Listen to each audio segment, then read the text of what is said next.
just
Sixth executive session of the Memphis City Council is hereby called to order. Ms. Hayes, if you will please call the roll. Councilman Canali, Here. Councilman Carlisle, Present. Councilwoman Cooper Sutton, Present. Dr. Easter Thomas, Councilman Ford, Present. Councilwoman Green, Present. Councilwoman Logan, Present. Councilman Spinoza, Here. Councilman Smiley, Councilman Dr. Warren, Present. Councilwoman Walker, Councilwoman Walker, She's present, but she's muted. okay, Present. got you. Councilwoman White, Present. and Chair Sweden Washington. Present. Thank you, Ms. Hayes. Thank you to my fellow council members, our staff, and city officials for joining today's Memphis City Council meeting virtually. I hope each of you are staying warm and safe as we continue to navigate this period of inclement weather. On Friday, January 23rd, Mayor Paul Young declared a state of emergency, which allows the city to mobilize emergency resources and take necessary steps to protect public safety. Residents are urged to limit travel. Today, we will begin our committee meetings with an important series of updates from key city divisions and partner agencies. These briefings will provide critical information that we can share with our families, we can share with our friends, our neighbors, as we navigate these conditions. We will hear from the Memphis Office of Emergency Management, Memphis Light, Gas, and Water, Public Works, Police, Fire, MATA, and Solid Waste. Each partner will have approximately 90 seconds to provide a high-level update. All questions will be taken after all updates have been completed. Council members with questions, if you will please enter the queue in the chat, and I will acknowledge each of you in order. So let's get started. We have one item on the agenda today, and that is item number 1, inclement weather update, all council districts, and it is requested by the entire Memphis City Council. Is there someone from the Office of Emergency Management, OEM, which is here to provide an update? And please provide your name and address for the record. Hi, good morning, council members. My name is Angie Sullivan. I'm the Deputy Chief of EMS for Memphis Fire. 2670 Avery is the address. Here to provide your update from OEM. So at OEM, we're fortunate to have some weather enthusiasts who track the weather closely. So we began looking at this front almost a week before it was scheduled to arrive. Unfortunately, the weather models were not consistent, and even local meteorologists consider Memphis in the quote-unquote unknown zone. Luckily, we received a mix of snow and sleet and not the freezing rain North Mississippi and Middle Tennessee did. We are trending a little warmer than previously expected with a high temperature today of 37. Looking forward, we'll be in the mid and upper 30s for highs the remainder of the week until another Arctic front arrives, dropping our temperatures back down on Friday and Saturday. Highs will then be in the 20s and lows in the teens. Next week will be our first opportunity to get temperatures in the 40s. Things of note, as of 7 o'clock this morning, Memphis has been below freezing for a total of 87 hours. Total accumulation of snow and sleet is between 3 and 5 inches total. Lastly, I would like to touch on the FEMA PA reimbursement. Mayor Young declared a state of emergency for the city of Memphis. The governor also declared a state of emergency for the state, and the president approved. That means federal funding will be available to help cover costs incurred during this storm. It is imperative for everyone to document well and take pictures if possible as we continue to mitigate the storm. Chief Person has reminded everyone daily of the code that should be attached to any cost incurred due to the storm, including payroll. There is a threshold to meet, and this is best achieved by everyone documenting thoroughly. If you have any questions, please reach out to the Office of Emergency Management, and they will be glad to assist. Thank you. Thank you for that very thorough update. That was very beneficial. Now we will hear from President McGowan from MLGW. And President McGowan, we are so appreciative of you and your team and the foresight that you had for trimming the trees and all of the direction that you have led us these past couple of years. I just want to say hats off, and we really appreciate you. Thank you, ma'am. I appreciate it. We have good folks on the team who did good work. We were fortunate that we were not impacted by the ice. Unfortunately, our friends in Mississippi and in Nashville were not so fortunate, but that could have been us if the ice line had moved closer to us. We did release all of our contract crews that we had pre-positioned here to go help Mississippi and Nashville area. So we're providing a level of support to them. We stay in contact on mutual support should we have to send any MLGW crews that way. With respect to our utilities, on the supply and demand side, the supply and demand are in good balance. With additional margin, should we need to provide more gas to our customers, more electricity to our customers?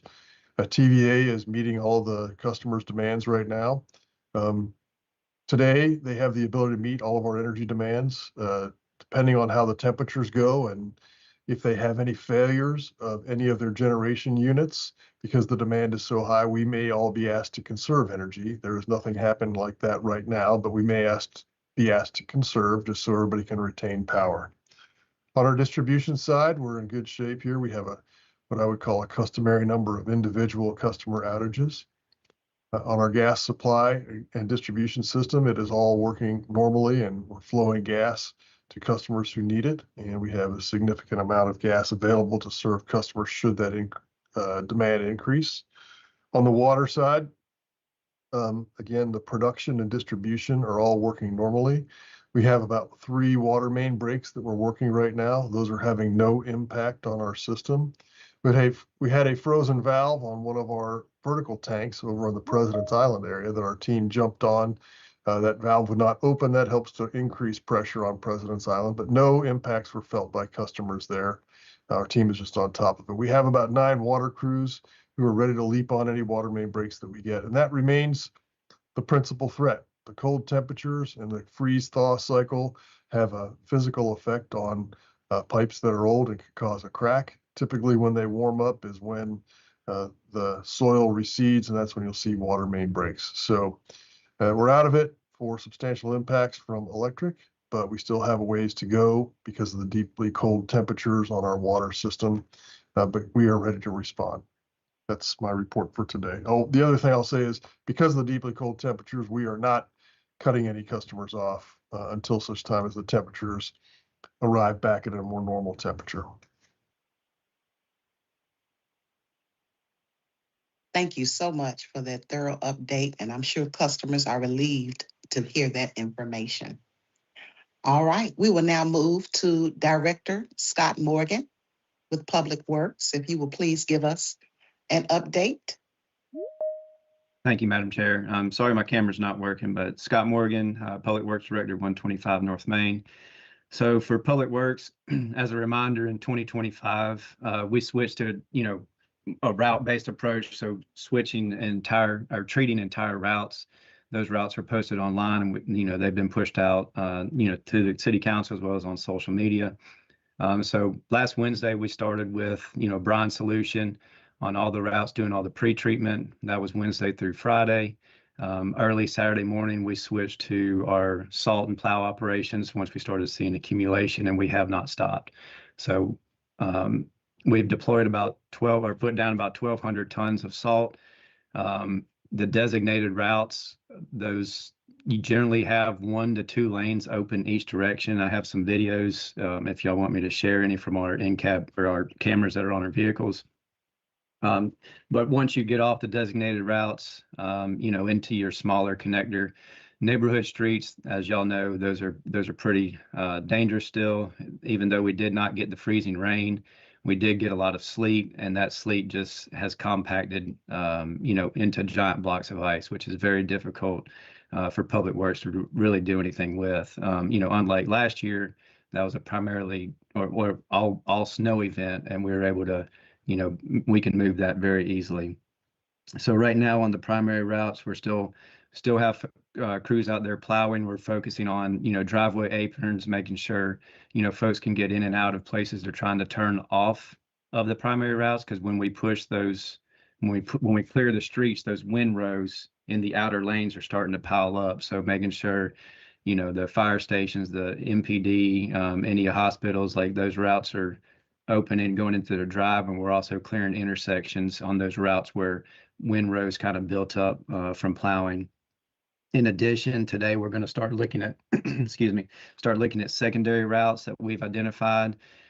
With the colder temperatures, as you'll know, salt becomes less effective, but with it warming up today, we want to make sure we're cognizant of our salt storage that we have, but we want to start applying salt to some secondary routes. If we get some reaction and start getting those roads to melt and start turning slushy, we will start moving plows into secondary routes to at least get, one lane open in each direction. One additional, I guess, is, just as a reminder, as mentioned, the smaller neighborhood streets, they're still pretty dangerous. If you have to get out, just be very cautious and intentional when with your driving. Thank you, Chairwoman. Thank you so much. Is there a lot of traffic out there? Are people staying at home? Are we being obedient? I believe so. I mean, especially over the weekend, that helped. But as we get back, I think citizens, start to get a little antsy sitting at home, and then of course work. A lot of people's jobs and everything. They're trying to get to work. So I think it's a mixture, but a lot of folks did stay home. Yes. Okay. Well, thank you for your update and thank you for your leadership with your Yes, ma'am. team. All right. Do we have Chief Davis on the line with the Memphis Police Department or representative? Yes, ma'am. Good Yeah. morning, Chair. Good morning, Council. Thank you for giving me an opportunity to give you a quick update. As you know, on Friday, Memphis Police Department implemented our winter weather policy. That started on Friday. We began operation with essential personnel on Saturday. Non-sworn staff, many were on their regular off days anyway, on Saturday and Sunday. During the event, we held daily briefings with MPD leadership, our administration, some of you, and ensured that every 24 hours we were aware of the city state of emergency and areas that we needed to respond to. We began to devise a plan to transport essential MPD personnel who were unable to drive themselves. Most of those individuals were communications dispatchers. We were able to get many of them into work, operating at full staff. Our primary roles during the event was to respond to accidents and also to assist in supporting the warming stations and identifying stranded motorists or other individuals of the public who may be out in the element. We also spent much time with coordination with the National Guard, who were busy 24 hours around the clock transporting essential medical personnel to St. Jude and 3 Methodist locations. Since Friday, MPD leadership arranged over 528 transports through the National Guard servicemen and women to help our medical personnel get to hospitals where they were critically needed. As of 8 o'clock this morning, the National Guard operation is beginning to collapse as people are starting to get out a little bit. Roads are a little bit more passable. The Memphis task force operations were suspended as of Friday and have continued to be suspended through this operation. MPD reported very minor concerns during the previous days, mostly iced over parking lots and heating failures at a couple of our precincts. However, those general services has been very responsive in helping us to resolve those issues. Calls for service were reduced significantly. Over the last few days, overall crime has reduced about 75% over the last 5 days. Give us more snow. Have to be careful what I say. We have only one minor report of damage to city property, and that occurred this morning, just a fender bender in one of the parking lots. As of today, we have not responded to any weather-related fatalities. MPD is operating in the green, and we are full staffed and ready to continue to respond to all public safety issues. Thank you very much, Madam President, Chair. That ends my report. That was a fantastic report. Thank you so much, Chief Davis. Thank you. All right, Chief Perez with the Memphis Fire Department, we're in your hands. All right, it's always tough following Chief Davis, but good morning, Madam Chair, Vice Chair, Council, City Leaders. Colin Perez, Fire Chief, 2670 Avery Avenue. As stated by OEM, they're currently at level 1 activation. They've been that way since 8 a.m. Friday, January 23rd. They've done a great job, very remarkable, proud of them and everything they've done. For Memphis Fire, we maintained our operational posture throughout this incident. Case in point, yesterday, 91 fire calls, over 400 EMS calls. So it doesn't slow down. We've been able to meet the demand. So we've had minimal impact over the weekend. Lots of fires. What I'm seeing, I'll be able to quantify it a little bit more, but lots of vacant house fires where people were trying to warn themselves. So that's something that's a common occurrence when we have these conditions.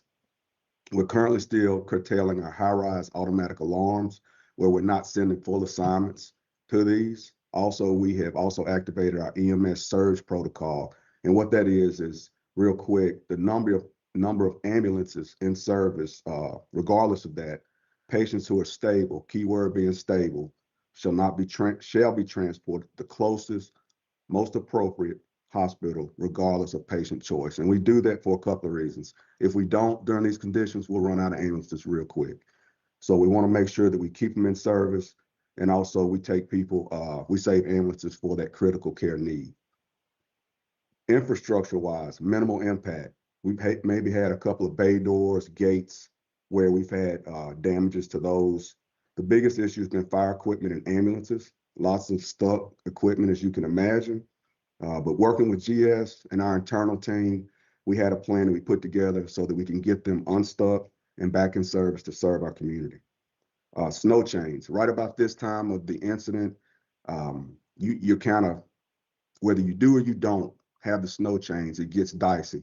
Because once we get into the neighborhood areas, we need the snow chains because a lot of them they have a lot of snow and a lot of ice. On the major thoroughfares, not so much. On the interstate, not so much. But what happens is the chains pop, causing damage to gas lines, hydraulic lines, things of that nature. So we're monitoring that. Also, we were able to provide lodging and nourishment to our key personnel, essential personnel who had issues getting back and forth. Dispatchers, firefighters, OEM personnel. We had a transportation plan in place for our essential personnel to get them back and forth. That worked really well. We're also capturing that time so that we can turn it into OEM. And what this did is it reduced the impacts on city government, the safety of our personnel who are working longer hours, and also more importantly, services to our community. Lastly, I just want to stress just how, just proud I am of the team here at Fire, not only here, but the other city divisions, because I know us working collectively truly made a difference with what we just Michael and witnessed. Easter Thomas is Also, now joining. In closing, what I like to say is we will conduct a internal after action report as well as OEM holistic approach so that we can see how we can get better, the things we did well and things that we can improve upon. So that's all I have in this report. End of my report, Chairwoman. Thank you so much for your leadership and your thorough report, and we really appreciate you. Thank you. All right, we will now move to solid waste. Director Davis, we're in your hands. Yes, ma'am. Thank you, Chairwoman. Philip Davis, Solid Waste Director, 125 North Main. So right now, we have no reported impacts to any buildings, vehicles, or personnel for the Solid Waste Division. There has been a suspension of service. We suspended service Monday and Tuesday. We'll continue suspending service tomorrow as well. we're going to be monitoring these conditions. As you know, our work happens in the right of way, at the curb, on the edge of the street in these residential neighborhoods that aren't heavily being treated right now. And that just makes it slow going to get back to safely restoring services. But we're working with Public Works, monitoring the road conditions. We're going to be providing daily updates through communications team about when we will restore services. And also we're encouraging folks to download the Curbside Collection app, because we are also pushing out updates through that app to our customers that have downloaded it. We will resume when we do resume services. We will start in the day where the day that it is. So let's say if we were able to go out Friday, we would start in Friday. But again, we're playing that day by day, and we'll keep everybody posted on when we restore service.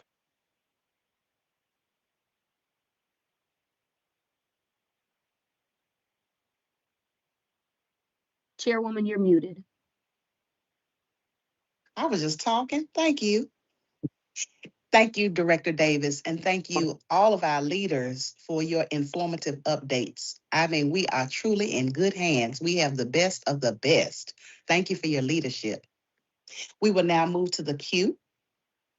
What, Chairwoman, we added in Parks and General Services to provide an update. If Okay, you recall them. all right.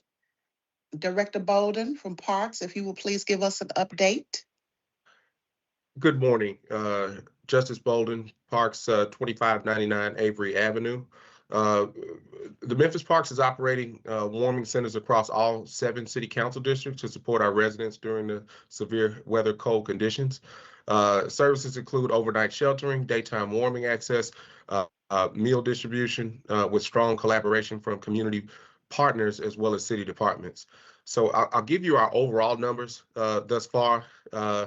We've served a total of 209 residents, our overnight guests at 123, daily guests at 86, and we've provided approximately 395 meals or refreshments to those that are visiting.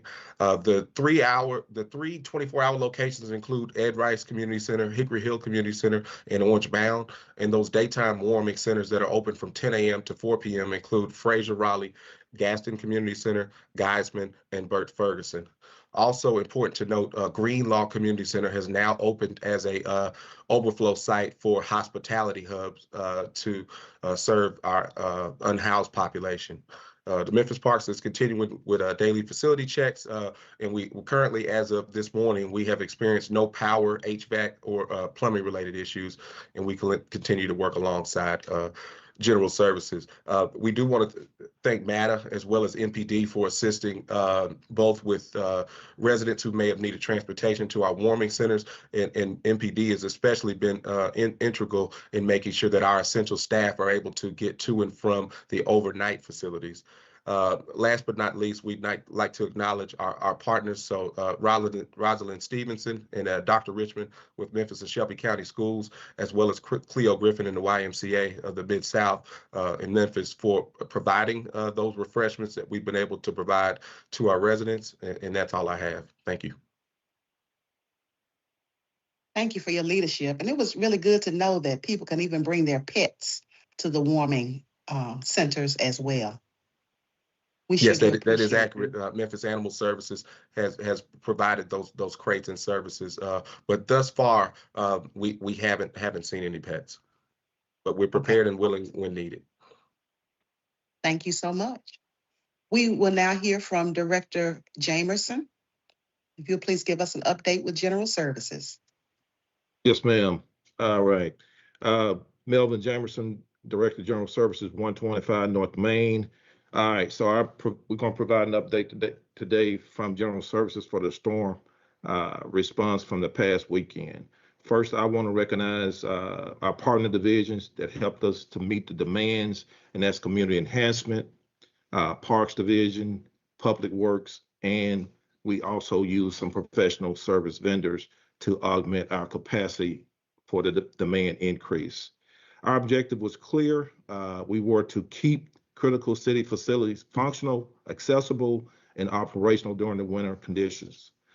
We took care of building systems, and we made sure that these sites, all City of Memphis sites, had a clear path of travel so city vehicles could get in and out, and public service needs could be met. So we did this first by prioritizing our city facilities, supporting public safety and emergency response. So all the fire stations and police stations, we first went to those buildings when we started the snow mitigation, making sure that the fire department could get out and respond to the citizens' needs, and police could get out in and out of their lots to respond to the citizens' needs. We did this to over 60. We did snow mitigation for over 60 City of Memphis sites. We deployed equipment such as plows, heavy equipment, tandem trucks, industrial salt and sand spreaders, front end loaders, heavy equipment, and related support equipment.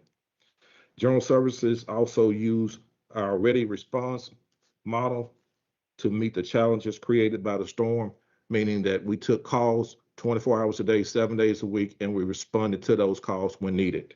I do report that from the building standpoint, we had minimal problems right now, situation to occur. The ones that we did have issues with, we have taken care of, or we are working on them currently. Also with the fleet, our fleet crews are at work in full staff. All of our shops are open. We are working on fleet, and when we have issues dealing with fleet, we are getting those things resolved. That's all I got. Thank you. Thank you so much, Director. We appreciate you. Okay. Vice Chairman Carlisle, he has a couple of questions regarding MLGW. Chairwoman, there was Yes, ma'am. one division, MATA, Okay, for an update. Madam? Trustee Holmes is on here. okay, come on. Give us Good an morning, update, please. Chairwoman. Well, yes, ma'am. So, brief update. First, I want to thank the city and the collaboration we've had with Public Works and General Services. With their assistance, we've been able to safely move our vehicles on and off our lots. And as a result of that collaboration and working with Parks and Services, we've been able to transport approximately 300 individuals to warming centers. As you all know, we announced on Saturday that we were going to a modified schedule. As a result of that modified schedule, we are now doing MATA Plus, which is transporting paratransit with a focus on medical and dialysis patients. We're going to continue to do that this week. We recognize that that's a critical need, so we are continuing to provide that service. We are also on tomorrow going to go to a modified snow route service, which means that the specific routes that will be open are routes 11, 39, 42, 50, and 52. And we will start running those 5 routes at 9 a.m. and they will run until 4 p.m. Again, recognizing that these services are critical and that people need them. We will run those services as long as weather permits, and our transit centers will be open at Hudson as well as Airways. From our standpoint, it is our goal to gradually open up additional routes as weather permits, with our top goal being, of course, to move people safely from point A to point B, and thinking about our operators. If you have any questions or you're looking for additional information on our services, we strongly encourage our riders to look at our website at matatransit.com as well as Ride Mata. Thank you, Councilwoman. Wonderful. Thank you for that update. All right, Brooke, is that everybody? Yes, ma'am. Okay. All right, we have a couple of questions. Vice Chair Carlisle, are you on the line? Yes, ma'am. Thank All you, right, Madam if Chair. you'll ask your question regarding MLGW. Yes, ma'am. I've got a few, and I put them in the queue for other divisions. But I have, first off, I just want to say thank you to everybody, all of our frontline workers, the support staff, admins, anybody involved with supporting the area. Very appreciative. I would typically not do this. I see a few people, but Melvin, are you in the office holding it down? Yes, Yes, we Wow. are in office. Yeah, we Love it. got a General team here services, in baby. office. I think Rod's in his office. I think Colin's in, but no disrespect to anybody else, Melvin. I just love that for general services. It just fits great. I'll move us along. President McGowan answered my questions, but I'll just read them on the record in case anybody's listening. I had asked, President McGowan mentioned in the news about contract crews, and he has stated that MLGW has released contract crews to help our partners in Mississippi and Middle Tennessee who suffered far worse than we did, and appreciate that. And then most importantly, I think a lot of people don't understand that our water system is interconnected, and as all the pressure builds. So if you see a leak somewhere, instead of driving by, or if you see a vacant warehouse or an office building, please don't assume that somebody's seen that leak. If you see it, call it in. A lot of times building pressure back in the system occurs because we don't know of a water main break located somewhere in a major warehouse area or industrial area. So if you're driving around and see something, please call 901-528-4465 and report that number. I had the same question for Public Works. If we had released our contract crews, but I'll pass over that for the clarity of time. Scott can send an update. And then my only other question, Madam Chair, was for Director Barres, is more of a request. As we are doing 911 call outs for our EMS teams, if you could break out what you would consider navigator calls, versus your standard, like a trauma call, I'd be very curious to know what our spike looks like in these times for basically people calling for help, like basically what you and I would call it your standard navigator call. And then last thing, all of you, thank you. But as the budget chairman, please ensure that your teams are documenting every dime, penny, cent, nickel, Bitcoin, whatever expense we have under this declaration of an emergency. We need to make sure that we turn that bad boy in fully documented so that we can be fully reimbursed. I cannot stress that enough this year.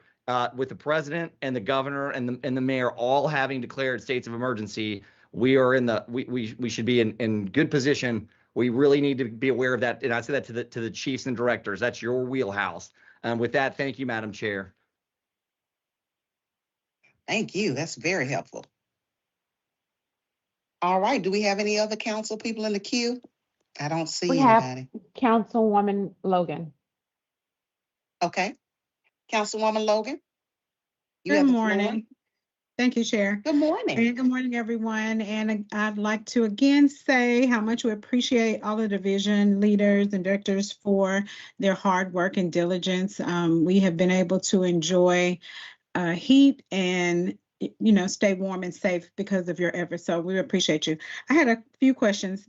I guess we're taking them all at the end, so I'm going to ask all of them. I wanted to build on what Vice Chair Carlisle mentioned about the water freezing. Of course, there are a lot of different things going around on social media, people sending emails about pipes bursting and fill your tub. And I want to get a professional, official opinion on or direction for constituents regarding the water pressure. Should they be filling the tub? Should they be preparing for anything that you see forthcoming? That's the first question.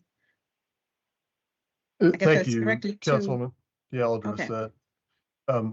Due to the continued freezing temperatures, there can be an impact to our water system due to the number of residential and commercial customers that have burst pipes in combination with water main breaks. That can drop the pressure. Today, the pressure is holding just fine, but as the temperatures continue, they could have a pressure drop. That's why I ask people to be prepared. Number one, take care of those pipes, open the cabinets, drip the water to help prevent those pipes from freezing. Also, many people's washer is located on the outside wall, so it's also worth running a load of laundry just to make sure that the water's moving through those pipes as well. Basic precautions are what we ask everybody to do, just to be prepared. Have a few gallons of drinking water on hand for your family, and then either have a bucket, a deep sink, or you can fill your tub if you need to, just to have some water for flushing, just in the case that your water is impacted for several days. It's impossible to predict where that's going to happen or if it's going to happen, but just some basic precautions. You can actually put a bucket in the sink underneath that faucet's dripping to use that to fill that bucket so you have some water for flushing. So some basic precautions. I don't want anybody to be worried. It's not time to panic or anything, just to be prepared and have that set aside. So in the event that you need it, you're able to take care of yourselves while we get to you. Absolutely. Thank you for that. And that's why I wanted to share that, because we don't want people panicking and listening to all the social media posts. So for them to hear it from the officials in the city is very important. Where can they find that information? Should they just go to your site? I know there's information everywhere, but where can they Yes. find that MLG&W information? You can find that on our website. We will have winter weather preparation on there.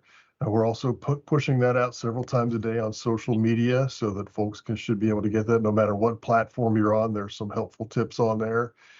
Any news channel that you tune into, they've been very good about sharing information for our customers. So if you've tuned into the news, listened to the radio, if you're on social media, then you should be getting these same kind of tips. And they're typically all coming from MLGW as a recommendation. So wherever you get your news and information, they should have the information. But if you need to, feel free to give us a call or check our website at mlgw.com, and we'll have those tips posted there for you.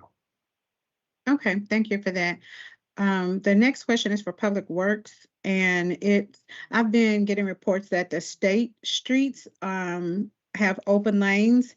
What should we expect from our crews regarding secondary roads and neighborhoods? I think it's similar to what Vice Chair Carlisle was mentioning, but can you share if we're getting support from the state, and if so, how is that enabling us to use our resources better for road clearing? Yeah, so I just put some information in the chat to go along with that. But yeah, we stay in coordination with TDOT throughout these events like this, and their primary focus is the interstates. And that's why if you look at our routes that we designated last year, you do see a lot of state routes on there. And those were selected in conjunction with TDOT to mainly because of size, traffic volume, how big those streets are and how many citizens they move in and out every day with connectivity to the interstates. So really Public Works augments TDOT on the state routes. TDOT does service them, but we do a lot of those routes for them during inclement weather while they focus on the interstates. And then once they have the interstates to a place that they see fit, that will start moving to state routes. So today had discussions with TDOT this morning. They're good on the interstates, 40, 55, 240, 385. They're going to deploy their forces now to start hitting more lanes on the state routes, as well as focus on the ramps. There have been some complaints as far as the ramps getting off and on and off the interstates. And so okay. But in addition, what that allows, we do have the one lane, maybe two lanes open in each direction on the designated routes and a lot of state routes, and they'll start hitting those more. And we're going to switch to some secondary routes, like Park, Jackson, things like that. And we're going to deploy salt. And if we start having a reaction with the salt that's sitting on this ice where it starts to turn slushy, we will deploy plows into those areas and start getting those. Okay, great. And so, and I can, like Elvis Presley, Austin P, Germantown Parkway, our crews are going to be doing those next. Is that what I hear you saying? Those are already priority routes. So those have been treated since early Saturday morning. Okay, great. Thank you for that. I appreciate that. For solid waste, I had a question. You mentioned once you are able to, your crews are able to resume service. What can citizens do? What can residents do right now to help you all be efficient in collecting all of the trash that's being accumulated at home? Is there anything in particular that residents need to be doing now with the trash? Or right now, put it out? Yes, ma'am. I mean, right now, what residents can do is just make sure the trash is contained. Whatever can go in the cart, go in the cart. That's a containerized service makes it a lot more efficient. I'm not worried about any vector issues or rotting waste right now. It's extremely cold, and there's not a vector or public health issue with that. And we will resume service based on, again, we're going to be doing daily updates, but as soon as we see that we can safely pass these streets and get out there to do the collection, we'll start in the day of service that we resume, and keep that message out with the public to make sure that they know when we're coming. But the rule of thumb is put it in the cart and present the cart on your regular day, and we'll keep you informed of when the service will come back to your neighborhood. Okay, thank you. And lastly, I noticed that Chief Houston put in the chat memphistn.gov winter weather. Is that a one-stop place for all updates and news regarding weather from all of the divisions? Chief Houston? Yes, ma'am. Absolutely. You can find all of our departmental updates on that page, as well as some of those weatherization tips. Okay, great. Thank you for that. That's all I have. You're back, Chair. Again, thank you all. Thank you so much for those great questions, Councilwoman Logan. Councilwoman Cooper Sutton. Thank you, Chair. Good morning, everyone. I have a couple questions for MATA, which is Attorney Holmes. I propose that the routes that you mentioned, can you send me an email or some information on what streets those are and the locations those routes are being provided? That would be great. Thank you for the question, Councilwoman. Yes, we can. We can provide that to you. It'll also be found on our website and as well as our social media platforms. And we'll also provide that information to the city, and they can update it on their website. But we can send it individually to the council members as well. Well, yeah, I've had a couple text messages, and I had experiences myself as well. I lost all of my internet power. And so someone was asking me if they lose their internet power and they needed to contact MATA, the routes and stuff, could you kind of just general questions. So if you can send that, that would be great for me as well to share the information. Secondly is for MLG&W for President McGowan. Sorry about that. President McGowan. I had a question that has been proposed asking if unplugging some different equipment in your home, would that help with the energy saving process during this process? Unplugging like a microwave or TVs that are not being used, is that energy sufficient? So right now, there's no need to do that, but typically if we ask people to conserve, what we see a lot of times are unused chargers for your phones that are plugged into the wall. That does take some energy, so we'll have some tips on that for folks. If you just like some energy saving tips, overall, our team can provide that on our website as well and on our social media. Today, we're not in a conservation mode, but should we ask, we'll ask people to unplug unnecessary devices because they do draw some power. Most things that you could do are just to turn off lights and make sure you're not running heavy appliances like the vacuum, the toaster, the microwave, the washer, and the dryer during peak hours of demand.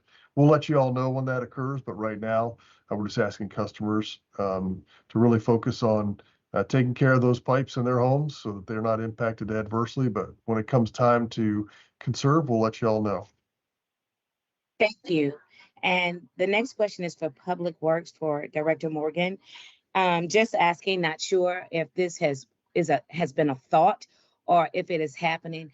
I know that do we have a motor grader or our backhoes that have attachments that could assist in cleaning these streets that can help with the salt or sand or whatever? Do we have attachments? I know this has been going on for the last 4 or 5 years. I think this bad weather has been coming into to effect.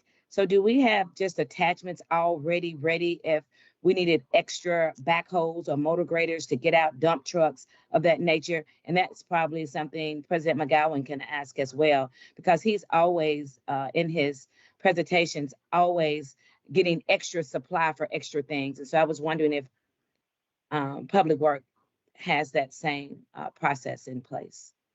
Yes, we do. So we currently have, well, we have 6 contract crew plows in town. So what that means, so they're using like 4x4 trucks with, you know, plow blades on the front of their vehicles. What Public Works has is we're actually using heavy equipment. So, you know, rubber tire front end loaders or backhoes, things like that, where we, you know, a machine with a blade is going down the street, you know, helping plow. So we currently have 15 of those out. You know, we have a lot of heavy equipment, so it's more, you know, we're deploying different heavy equipment operators from, you know, environmental, which is, you know, our wastewater side, drain maintenance, solid waste is assisted as well. So, you know, we will get those out there. They're not quite as efficient as, you know, the 4x4s with the plows, but they do work. We're also going to start looking at, you know, procuring, these are attachments that we can take off and on, you know, as winter Yes. weather, you know, comes. And, you know, fortunately, these events, you know, it seems like we get them once a year. You know, it's not, we don't live up north. We have to have like constant stock of this, but we want to be cognizant. You know, we're going to look into procuring some attachments, you know, look at pricing, maybe get a couple a year, but we want to make sure we, you know, are able to store them when they're not in use and, you know, keep them maintained.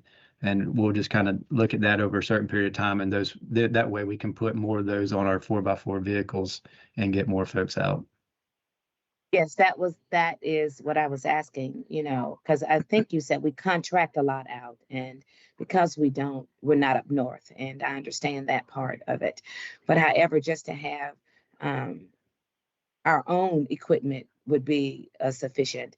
And we're coming into budget, so that would be something to look into, because we are constantly running into this weather quite frequently now. And so I think that is it. Thank you, Chairwoman, and thank each one of you for answering my question.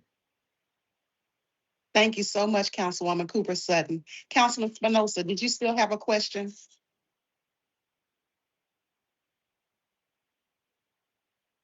Okay. I did We'll move not to have, council. I did not, yeah, I did Oh, you not have a didn't? question, but I'm just hoping we can move along. But since I have the opportunity, I do just want to thank everybody.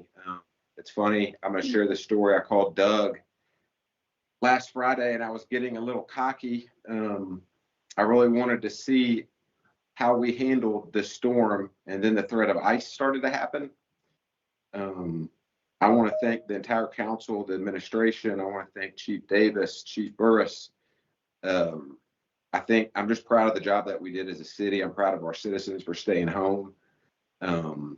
And yeah, our council, we did great work with MLGW committee the last 2 years in the budget. We've supported all these things. So we flexed our muscles this week. Ice, you know, a couple degrees, it's 50 miles south, so much worse. I'm glad to know we're sending the resources down there, but I'm just proud of the job everybody's done. So thank you for that. And now we get on Philip Davis and Director Morgan about getting the streets clean to get the trash picked up. But really great job by everybody, and proud to be a part of the way we handled the storm together. So thank you. Thank you, Councilman.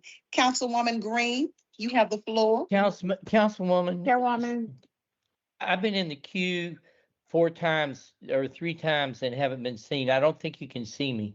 Go ahead, Councilwoman Green. Okay, we'll call you immediately after Councilwoman Green. I'm sorry. I would echo everything that Councilman Spinoza just said. I think that I'm very proud to be a member of this council and to be part of what we're seeing here happening today. Every division is working like a well-oiled machine. My question was around our unhoused population, and I'm not really sure where to direct this, but I would like to know the numbers that we're seeing, and if we are seeing any people have to be transported to the hospitals, or if I hope we haven't seen any deaths. I'm just if somebody could give us a report out about what we've seen with our unhoused community, I would appreciate it. I can add to that, Councilmember Green. We started our mission out on Friday, really talking to our officers about being actively looking for people and trying to encourage them to take advantage of the services. Our folks were basically acting as taxi cabs to get individuals to warming stations. So I think just being active and proactive in that vein, we didn't see, people suffering from the cold. Right now, we have not one reported fatality, which is great. But I'm going to work to see what the numbers were from all precincts, because I know our folks, they were tagging stranded vehicles. They were checking those vehicles. And if you drive through the city, you'll see vehicles that have a piece of crime scene tape just kind of tied to the mirror. That was to let the rest of the department and fire services know that we've checked that vehicle, no one is inside, and the individuals have either been transported or safe. So we'll see if we can't get some more specifics for you. But right now, knock on wood, I think we've done pretty good. And As a Chairwoman, That's city. really great. Mm. That's really in great to hear. fire, we've done similar, just like Chief Davis is saying, while out on calls or out in the streets, we made sure that we look for those who are unhoused and in need of shelter and reported that back. In regard to transports, Chief Sullivan, are you still on? Yes, sir, I'm here. I was going to say, Councilwoman Green, just FYI, the hub reports out the number of visitors to OEM daily, so I'll get you those numbers. We expanded from one shelter or one warming center into two as of the second night of the cold weather, and we're actually expanding to the third today. So we have had transports out of there. Most of those are medical calls, and I can define those numbers for and get those to you. And I Councilwoman, I appreciate can that. report at least from the MATA lens, we've transported approximately 230 unhoused individuals to the hub. And then we've worked collaboratively with the police department, thank you to Chief Davis, where our road supervisors have been circling our various transit centers. And then when they've identified an individual, MPDs have helped us or assisted in transporting those individuals. So those are our early numbers. I feel like I And saw he Chief actually Adams' just said hand up. Did you? I Sorry, was go only ahead. going to summarize the efforts. MFD, MPD have done windshield checks of stranded vehicles. MATA has always been on standby to help us transport. A lot of the calls to the warming centers, specifically the 24-hour warming centers, have, I guess, typically been the unhoused. The hub is working. They've opened up First Baptist. Now they have the second, which is their location. The third, which is Greenlaw, is set to open today. And we do have a fourth that is staged to open just in case we need it, and that's Dave Wells.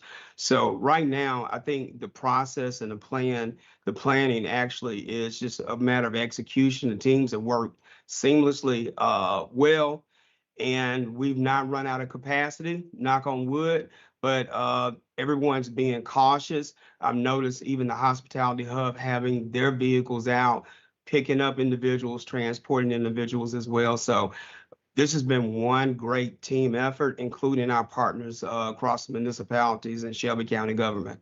So you'll probably be able to get more comprehensive information from OEM so that you'll get it in one snapshot. They've done an excellent job at collecting that information from all divisions as well. I just want to say thank you for that, because these are our most vulnerable residents in this type of weather.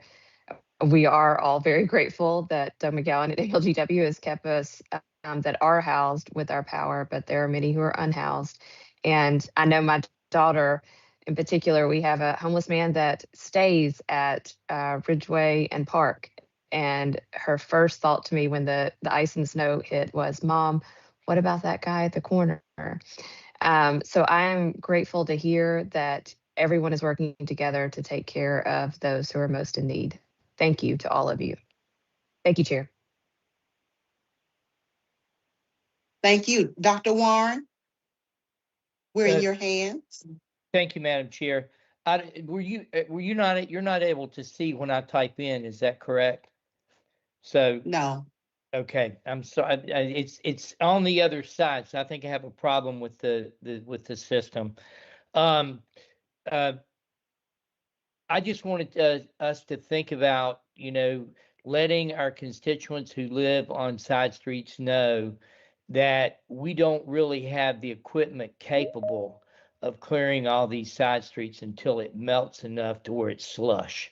Because what we've got is a lot of ice there. And I just wanted Director Morgan to confirm that, because I think we're going to be getting a lot of calls, and some of them we have to let them know it may be unrealistic expectations that we're going to be able to clear these streets until it melts. Can you confirm that, Director Morgan, by any chance? Yes, sir. That's a correct statement. I mean, it's a capacity thing. I mean, there's 6,800 lane miles in the city. The designated routes are 330 lane miles. We're going to start going to some secondary, but that still does not hit the vast majority of, what we have in the city with the smaller neighborhood streets. So it's time. We got 3 days of above freezing temperatures. Now got to be cautious at night, because what melts, on the road surface, if it doesn't get, sheet off, it's going to kind of freeze back up on the road. That slush will turn back to ice. But it's really time and sun is what we need to wait for. And I know that's hard, but that's kind of the message. And the thing is, we're only going to get 38 degrees, and we've got 6 to 8 inches of snow Right. and slush. So that's not going to melt like our normal stuff melts. So we are going to be looking at this for a while. I did get a text from Kelsey, Councilwoman Green, at the hub, and he's saying they have 328 people there, 68 women, and a family of 8 at the Quality Inn, who are people that have come through the hub. So you add that to what Director Bolton's told us earlier, that sort of gives us a general idea of how many people we have. All that'll probably go into Director or Angie Sullivan soon, and she'll give us probably a more accurate and complete estimate. And thank you, everybody, for an incredibly great job. Thank you, Madam Chair. Thank you. One last question, and then we'll move to our MLGW. Councilwoman Logan. Thank you again, Chairwoman. Chair. And it will be very quick. I just wanted to note that unfortunately we did have a death in my district, and that was the very first night of the cold weather. And so that just really emphasizes the work that we have to continue doing in terms of preparing for our homeless population and those who are unhoused and unsheltered. It is a great work. We do have a lot of people utilizing our warming centers and overnight centers, and we just have to continue with this work. So important to have the hub north and the hub south and east and west, and continue on until we can really get a handle on this, because it was so sad to see. I too have someone in the district who's always at Walgreens, and this person was not at Walgreens, and found, I was there as a crime scene tape was there, and the police, the National Guard was there, and they said that he passed away due to cold weather. So it's a very important work that we're doing, and I appreciate you all for understanding that, and for all of us being sensitive to that. Thank you. I yield back. All right. I think those are all our questions. Chairwoman, you have Councilwoman Walker in the queue. Yes, ma'am. Okay, Councilwoman Walker. Thank you, Madam Chair. Two things quickly before I get to my real questions. So thank you, everyone, for doing a great job. I think that we have a stellar team, and I just want to say thank you all so much for that. Secondly, with respect to communications, I spend a lot of time on Facebook. That's not everybody's thing, but I go to the pages of our divisions, and I share things to my page and other pages, and if anybody cares to do that. And finally, Councilman Warren, you spoke to my question kind of indirectly, but the airport has 3 times the equipment that we have. So do we ever, is there an option for them to, for us to collaborate with the airport and they use some of, we can use some of their manpower and equipment to, and I'm not speaking to the side streets, you know, like Councilman Warren was saying, but is there an option for us to collaborate with the airport, if not in this instance, in the future? And I don't know who would be the best person to answer that question.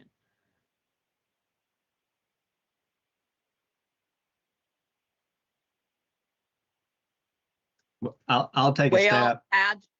Go ahead. Councilwoman, I mean, I think from the airport's perspective, just in previous dealings with them and what they can and can't do with federal funds, I mean, they're going to be restricted on what they can use from an FAA perspective. Anything that's federal funds, they have to use, you know, airport property and what's considered airport like proper. So we can certainly explore that, but, you know, from their restrictions on what they have to do to treat the, you know, the planes and the runways, it might be a stretch. Would a state of Okay, thank emergency you for make a that. difference? So, I'm not and I'll follow up I'm not with you sure. online to see if there's any wiggle room Okay. with that. Thank you. That's complete for me, Madam Chair. Okay, are there any other council members in the queue? No, ma'am. All right, well, this concludes our executive meeting. Thank you so much, directors. We appreciate your input, all of your thorough reports, and this meeting is adjourned. Thank you for the directors that participated in the update. You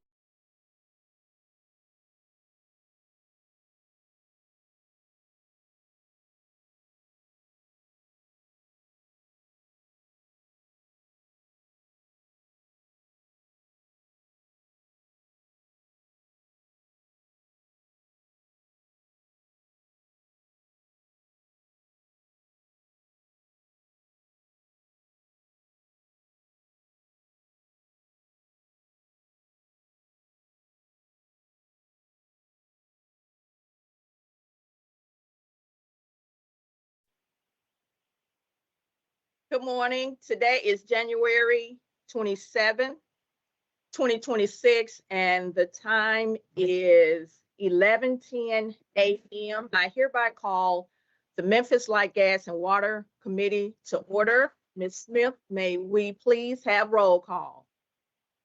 Yes, ma'am. Councilman Canali, Here. Councilman Carlisle, Present. Councilman Ford, Present.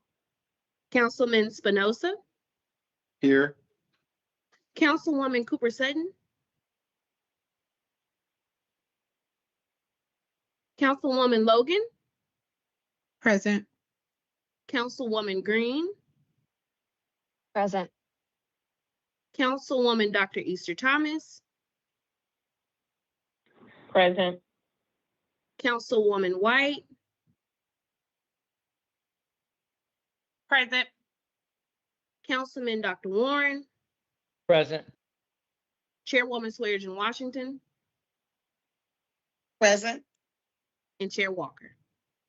I think I'm here. Present. Councilman Smileys, please excuse me. I don't know, I was just trying to make sure y'all know I'm here. What's up, everybody? Yes, sir. And present. Thank you. President Good Brooke, I morning. think you called me, but I got disconnected. I had to come back in, so present. Yes, ma'am. Sounds good. Councilwoman Cooperson. Sounds good. All righty. Thank you, Ms. Smith. We have one item on the agenda. Item number 1 is a discussion of the MLGW fiscal consent agenda. All council districts requested by Memphis Light, Gas, and Water. President McGowan, you have the floor. Thank you, Madam Chair. Doug McGowan, Memphis Light, Gas, and Water, 220 South Main. Today, we're asking for approval of for up to $15 million, actually $17 million of approvals. Oh, wait a second, you got the wrong slides. That's for next week. Hang on one second. They're pulling up. They got next week's slides pulled up. Or 1 week Yes, ahead. sir. Please excuse me. All right. They were asking for about $7 million for a total of $15 million throughout the course of this year so far. As she's pulling it up, I'll talk about our first item, which is high accuracy voltage transformers.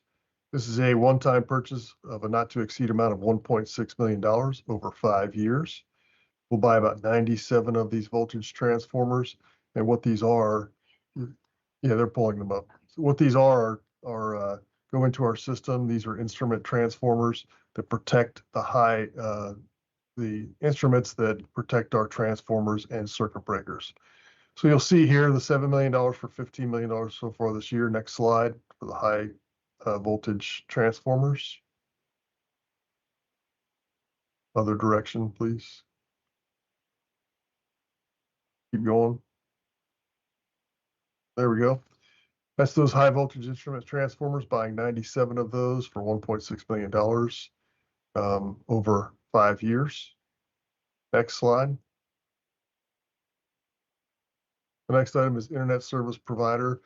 Netters is our business center. That's where our IT center is. That's the hub of all the data that we have. That is where we control all of the flow on the intra and internet. This is a 2-year contract for that internet service out there that provides us 1 gigabit across all of our services. And this handles 2 separate internet services, both our internal and external services. Next. MLGW inline inspection survey. This is an increase in funding for inspection of gas transmission lines that serve the Tennessee Valley Authority. There was a delay in our ability to inspect about 30 miles of this transmission line requested by Tennessee Valley Authority. That delay cost us $35 million in increased cost, actually $17,000 in increased cost. We're asking for 35 just in case there's another delay. I do want to be clear that Tennessee Valley Authority pays us $3.2 million for this transmission service. So this is a very minor increase in this overall contract, but critical to keeping that gas flowing on our transmission system to the Tennessee Valley Authority Allen plant. Next slide.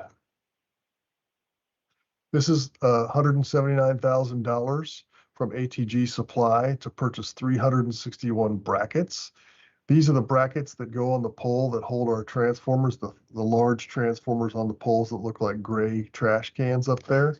So this is just replacing what we have already used and allow us to continue to hang transformers as we build out new infrastructure in neighborhoods. One-time purchase. Next slide. This is $92,000 across a 36-month purchase order, again for an increased cost to concrete standards. Moving from $1.29 million to $1.389 million. But this is purchasing 1,693 concrete standards. Those are the concrete light poles that you see that we replace across the system when they get knocked down, and we put new light poles up in the right of way. Next. This is $305,000. A 1-year notice to proceed for a new roof for the Allen pumping station aerator. Now, what you see in the bottom right is a picture. That's the aerator. That's where the water trickles down through and the gas escapes. And we take the iron out. Highlighted in orange is the roof area that will be replaced. It's important to replace that because you don't want debris or just rainwater falling into the water you've pumped out of the ground. So this will keep the integrity there. You've heard me talk about replacing the Allen pumping station. The pumping station will be replaced, but the aerator will not. So this is a long-term investment in that aerator. Next slide. This is a one-time purchase of $5 million. It's actually an extension to a contract that we have that takes us out through 2027. This is for medium voltage cable. This goes underground for our electric distribution system. We're buying 667,000 feet of cable. If you want to convert that to miles, it's 126 miles of cable that we will use for replacement and new installation. Next slide. This is for 23,000 volt regulators. Regulators stabilize the voltage in our distribution lines and make sure that we get consistent power. They're the ones that keep any fluctuations from happening in our power supply. This is for 6 regulators that will purchase for $208,000. Next slide. This is a request of funding for $158,000 for courier services. This is similar to what the city uses. We use couriers to move things around the area. This company makes 191 pickups at MLGW, delivering things from the post office back to MLGW from our print shop and from shop to shop. That equates to just about 10,000 pickups per year that this courier service does on behalf of MLGW, allows our team to stay focused on the job at hand. Next slide. This is Survey Administration Solutions. This is a 5-year increase in the contract of $76,000. This is for our employee engagement survey. We had typically done employee engagement surveys every 2 years. I have asked that we move to every single year so that we can make sure that our employees are engaged and encouraged to continue working for MLGW. We just completed our last annual engagement survey. The last one we did was in 2023, and I'm pleased to report that in every area, we had increases and significant increases in employee engagement and dedication. The number one result is that employees feel very strongly about the culture of safety. Number 2, they are proud to work at MLGW, the 2 highest areas that we scored. So it's important for us to keep our finger on the pulse of how our employees are feeling. Subject to your questions, Madam Chair, that concludes my presentation on the consent agenda items. Thank you for that. I'd like to recognize Councilwoman Logan, who's in the queue. You may proceed. Thank you, Chair. I just have 2 questions. Thank you for the presentation, President McGowan. There on the delay that you said, the 30, I think it was 38,000, there was a delay. Was that delay resolved so that we won't see future delays?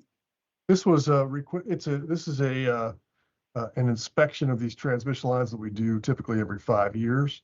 When we do that, we have to shut down that transmission pipeline so there's no real gas flowing. To accommodate Tennessee Valley Authority's need to keep the Allen plant running, they requested the delay. So again, we're performing this service as a function to keep that Allen plant flowing. And so we accommodate that. But again, the contractor says, hey, that's a time and money for me to get this job done. So again, it increased by about 17,000. We have basically doubled that just in case there happens to be another few days in there. I anticipate it will be about that price. But again, TVA covers this cost by paying us almost $3.2 million per year to maintain that transmission system. Okay. And secondly, who is going to be installing the cable that you're requesting? Is that an internal job? Yes, ma'am. We have underground cable splicer crews that install these underground cables. They'll either, number 1, do the initial installation in what we call a joint trench in a new subdivision, or number 2, they'll be pulling out old cable that's failed, and we replace about 96,000 feet of that every year. And so you can see it's about almost evenly split between new installations and replacements of cable, but that is our underground cable splicers, the MLGW crews, and they do a great job for us. Okay, and will this all happen at one time, or is it over a period of? No, ma'am. This is consistent with our renewal and replacement of infrastructure plan that we've talked about, maintaining infrastructure, maintaining what we have, renewing and replacing and modernizing the grid. Under that renewal and replacement, the 5-year plan is to do 90,000 plus feet each and every year, and that's what this cable will be used for, in addition to system expansions where they're building new subdivisions and putting the cable underground to serve that. So this will give us a supply to serve us throughout the next 5 years. Okay, have we improved or fortified our quality control in cabling as it relates to community facing installation, making certain that when we go in that we are considering the community and the constituents? Yes, ma'am. Now this is slightly different than the cabling that you might expect with respect to the the fiber folks who are boring in the right of way. This cabling is typically contained in a duct bank that we have underground. And so it typically does not cause a disruption for our customers in the neighborhood because we're pulling it out of one duct bank and pulling it right in behind the others. This is not a new boring where you're going to interrupt And we've seen that, we know that's happening, and we've talked about this where the fiber companies are kind of cutting through water lines and gas lines and those kinds of things, which is a continuing problem that we are working on. But for this underground cable, we typically are not interrupting anything. The interruption that customers might see is we may have to have a planned outage of their power for several hours while our team performs this replacement safely, because they have to turn the power off, then pull the new cable, and then they can restore the power. That's the interruption that people should expect to see. So is your communications team going to be responsible for notifying those communities when, prior to that, you coming up with your own communication plan? Okay. Yes, ma'am. We All have the new, and we use that during the storm, the new convey system, which we can kind of geofence. And just like we did with the Weaver to Gill, where we had targeted communications, when we have a planned electrical outage, our intent is to send messaging out to the neighborhood saying, you should expect your power to be out tomorrow for 3 to 4 hours while we make this replacement of infrastructure that's going to improve your service overall. So that's what we'll be using with that specific kind of communication. It'd be great if the city of Memphis communication can collaborate in making certain that that message is full circle on both sides. Thank you. And you're back, Chair. Thank you. Next, we have Councilwoman Cooper Sutton. You have the floor.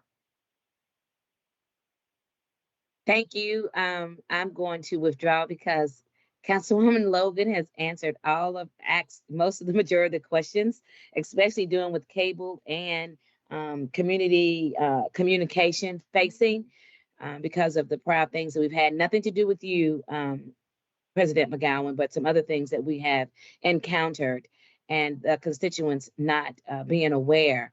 And she did clarify the cable and not being all out there. So thank you, President McGowan, for having that and making sure that the constituents will be aware of what's happening and what's coming forth in the community. So thank you for that. And I don't know if the other council members knew about this, but I want to give a shout out to the program that we attended for the youth and the great work that MLGNW is doing and has done with Southwest Community, partnering with them. And we have, and they have, I mean, it's just so overwhelming every time I think about it when I see those students' faces are now part of the MLGNW team. I think it was 10 or 11 of them making an honest living and changing the wealth gap and generation wealth gap in their family. And I don't know if you shared this yet, but our contract that was with New York is now in-house with the program that we're doing with Southwest and our school system, and employing our very own here, giving them an opportunity. So thank you, President McGowan, for listening to your team, their dream, and the manifestation of this actually happening. So thank you for being a part of that vision. Yes, ma'am. And we'll thank you for attending, and Councilwoman Walker, Councilman Espinoza as well. We will send a summary of that to all council members, so it's at the top of your queue to look at this. But this is what economic development and workforce development is about: putting young people to work in our community to serve our community. So we're proud to have done it. Thank you. Thank you again. Thank you, Chair. Thank you. So I had a question. Can we go back to page 9? Is that possible? I'm pulling it up. Thank you.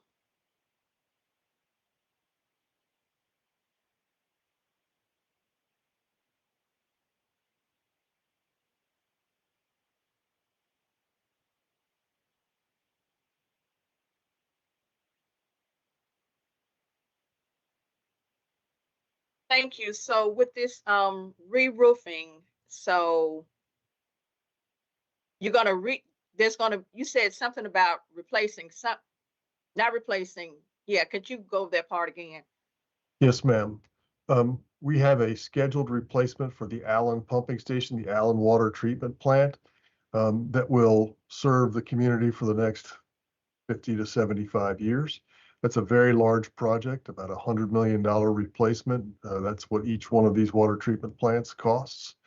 It will increase our ability to produce water and distribute water there and serve the community for a long time.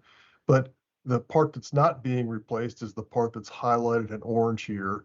This is part of a rehabilitation. We've kind of replaced the rocks that are in there. We've replaced the screening on the outside. We're replacing the roof. So this aerator, which is a part of that Allen pumping water treatment plant, will stay in place, as will the underground tanks.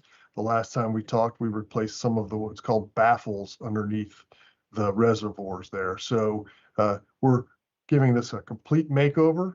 And then the pumping station part, where we actually have the high volume pumps and the filters, that whole area is going to be replaced. So I just wanted you to be aware that when we replace the Allen pumping station, we're not touching the things that we've just made investments in. So the entire thing, it's like your house. We're renovating the kitchen and the bathroom, but we're just painting the rest of the house. So that's what you can think of this is. We're sprucing up the aerator, but we're going to replace the entire rest of the water pumping station. Okay, thank you for that clarification. Are there any other questions or comments from my colleagues? Yes, Seeing- Chairwoman, can I ask President McGowan just one question? Sure. And I thank you so much. I was so excited about the program and the young adults.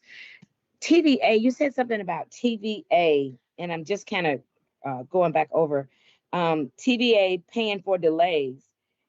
Did you say something about that, about TVA? Did I hear that, a cost adjustment? Is there a cost adjustment when they increase the rate? No, ma'am. So this is the Allen plant that is the natural gas combined cycle generation plant that's down at President's Island, or excuse me, down at Pigeon Industrial Park. We have a gas transmission line that they contract for gas, and it flows through our transmission line to make sure that that plant can always generate power. We had a schedule for inspecting that pipe to make sure that pipe is in good condition to clean and inspect. TVA asked for a delay in that cleaning and inspection because they had to run the plant to serve the community while they had other plants out of service. Because they requested a delay, the contractor has the right to request some additional funding because, that's a job they're not being able to do somewhere else. So we have to pay a little bit more because of that delay. Now, I want to be clear that that's within what we have planned for and within the amount of money that TVA pays to MLGW for the transportation of gas through that pipeline, which is about $3.2 million a year. We're talking really about $17,000 impact. We've asked for $17,000 in contingency for $35,000 total. So it's not really a material increase, and it has nothing really to do with TVA rates. It's all about maintaining that natural gas pipeline. So the inspections are necessary, right? And should be a part of the contract. Do you think? Or could Yes, you they are. elaborate on that for me, please? No, they absolutely are. So we have two programs that are administered by the Transportation Safety Agency, the TSA. There's a Transportation Integrity Management Program called TIMP, which makes sure that your natural gas pipelines are in very good shape, and that's what this inspection was a part of. We also have a DIMP, which is a distribution inspection management plan for your natural gas distribution system that MLGW used to send gas to our other residential and commercial customers. So this is absolutely part of what is mandated. The timing is the only thing that was the issue here. TVA has to balance the electric generation across the entire valley. So what they had planned to take the plant out of service so we could finish the inspection, they were not able to do that because they had another plant that was out of service. And so we had to wait for the other plant to come up so we could take Allen offline, do the inspection, then bring it back online. So this is absolutely a part of what has to happen periodically as directed by the regulators who regulate the safety. And it's also, there's an organization called PHMSA that is the Pipeline Safety Management Agency that dictates the rate of inspection on these pipelines. Hopefully that answers the question. It does. And so just to be clear and get some clarity, and so TVA does not give us a cost adjustment when they increase the rate, right? When they increase their electric rates? Yes. Well, we will charge them for the overage here is the idea. So there is not really a cost adjustment here. We bill them for all of the things that for the privilege of having gas transmitted on our lines, and we would adjust that rate to them going forward should they have an increased cost. Okay, just sound like there should be, since they're requesting the delay, there should be some type of, but that's just me, I'm just thinking of ways that we can always help out rate paying customers. And of course, that's just a question that, I just had in the back of my mind when I heard you. So thank you so much. Thank you, Chair. Thank you. Seeing that there are no other questions, President McGowan, thank you again for your service and your leadership. And this will go downstairs with a positive recommendation. Seeing there are, you're welcome. Seeing there's nothing else, this meeting is adjourned.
you. Dr. Warren, man. Here we go.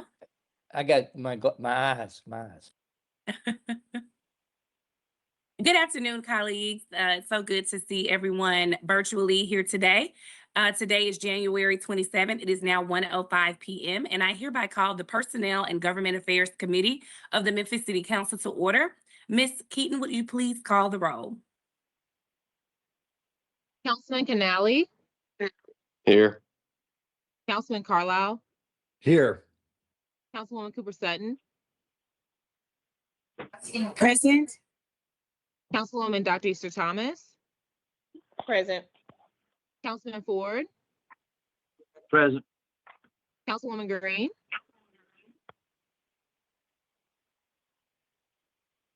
Councilwoman Logan, Present.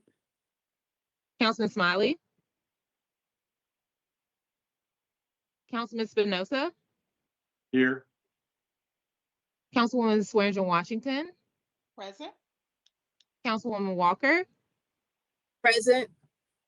Councilman Warren, Present. Chair White. Present. Thank you so much, Ms. Keaton. On the agenda, we have item number 1, Memphis Light, Gas, and Water Board appointment of Mr. Kevin Woods and reappointment of Mr. Carl Person. There's a request for same night minutes. And we Move it. just, oh, thank Second. you. Who moved it? Carlisle. Okay, and then second Carlisle. by Councilman Spinoza. Yep. All right, I beat thank you. you. Sounds good to me. We were just talking about the importance of the MLG&W board. So of course we need people who understand how these operations work and will be over there to be able to ask the hard questions, really make sure that things are being vetted in a way that when they come to us, you know, that they're well thought out and that they're really, you know, looking through these things and providing us with good information. And so with that said, we have President McGowan here. And I just want to quickly echo the thank yous that you've been hearing already for just your diligence in pre-planning so that when the storm does come, we're already ready. That'll preach. I don't know who got that one. That was good. But thank you so much for getting us prepared. So when the storm did come, we were ready. So we appreciate you. President McGowan, you may proceed in introducing yourself for the record and proceed with introducing Mr. Woods and Mr. Person. Thank you. Thank you, Madam Chairwoman. Doug McGowan, Memphis Light, Gas, and Water, 220 South Main. We're pleased to continue to serve. We did dodge a bullet with the ice, and so I fully know we could be a hero one day and a goat the next day, and not the good goat. So we're standing by to continue to make it better every day for our customers, and that's exactly what you all are helping us do. I want to say first that I'm pleased to bring these two gentlemen before you, one for reappointment and one for new appointment. Let me start with Mr. Woods, who's up first. He is a public servant, having worked for the city of Memphis in a prior life. He is an elected official, having served obviously on the Memphis and Shelby County School Board, guiding our schools for a number of years. And he is a business leader in our community in the healthcare field, well respected. He understands how government works. He understands the position you are in as an elected official. And more than that, he understands our community and our customers. He's involved in so many things with our community and our customers. So when the mayor has nominated him, I couldn't have been more pleased to have somebody who's such a thought leader on our board. And so I hope that you will find your way clear to approving him today. Mr. Person has been with the MLGW board since March of 2022. I will tell you that when I arrived in December of 2022, I was glad to see him on the board. I had known him prior to my arrival, but as someone who was eager to help MLGW move forward, we were both tested by fire when we first had our rolling blackouts in 2022. We had some issues with our call center. We had some delayed and held bills, and we also had to make some dramatic improvements in reliability. So it takes real courage for board members to step up, to take the heat along with the CEO and the staff to make some hard decisions that ultimately were brought to you. So I can't thank Commissioner Person enough for his service to this point, and I can tell you that he will continue to ably serve over the next 3 years. And I hope that you will find a way to reappoint Mr. Person to the MLGW board because he has been a stalwart servant. I also just want to mention, because somebody will ask the question, I don't know that he has missed an MLGW board meeting unless he was attending some type of meeting on behalf of MLGW, either up at the national level through the American Public Power Association or at the state level. So there, as you all know, I know you asked these questions, Mr. Person hasn't missed a meeting unless he was doing bidding on behalf of MLGW. So with that, I would ask your support of both of these gentlemen so that we can continue to move forward at MLGW. Thank you so much, President McGowan. We have Dr. Warren in the queue. Thank you, Madam Chair. I'd like to echo President McGowan's comments concerning Mr. Person. I think he's done an excellent job there, and he took heat along with us as far as it when we started funding tree cutting, and we took so much heat on how much money we were paying to do that. And I think we're beginning to see the benefits, and I appreciate what he's done. Mr. Woods, I had the pleasure of serving on the school board with when he first came on and was appointed when we had that massive school board. He is measured. He read his material. He is prepared when he comes to work. Despite, knowing him on the golf course where he can't play very well, I still think he would be excellent in this position. So I recommend him wholeheartedly. Just don't bet on him in a golf game. Thank you, Madam Chair. No disagreement, sir. Thank you so much, Dr. Moore. And I actually echo those same sentiments. I always trust Mr. Woods to ask the hard questions, and he does that of me, and I've seen him do it in many settings, and he often asks the right questions.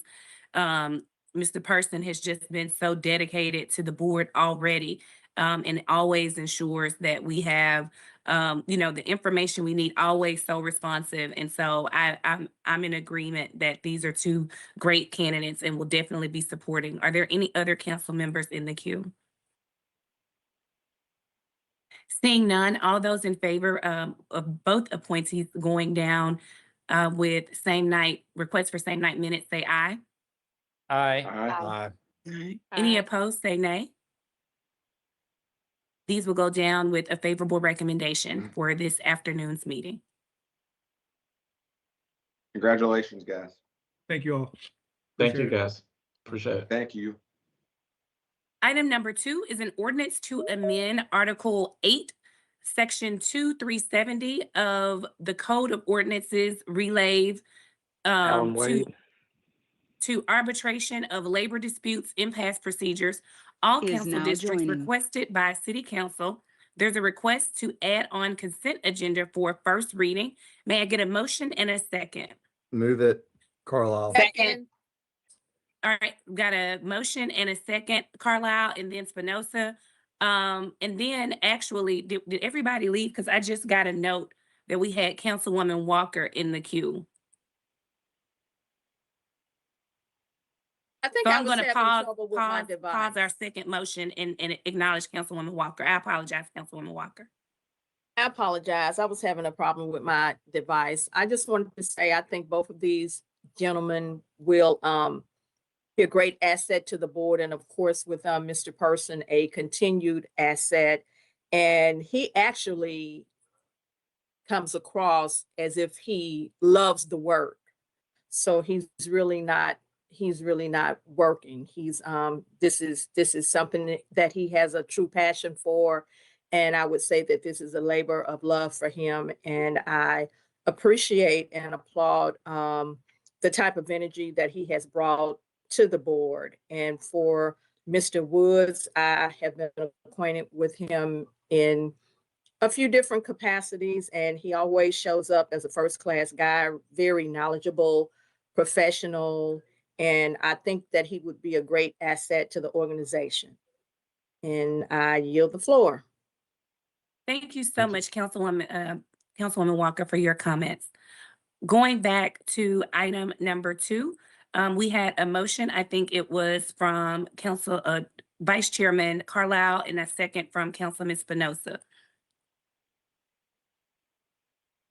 We have Attorney Wade and Chief Fouché on the line for this matter. If you would introduce yourselves and proceed. All right, can you hear me? We can.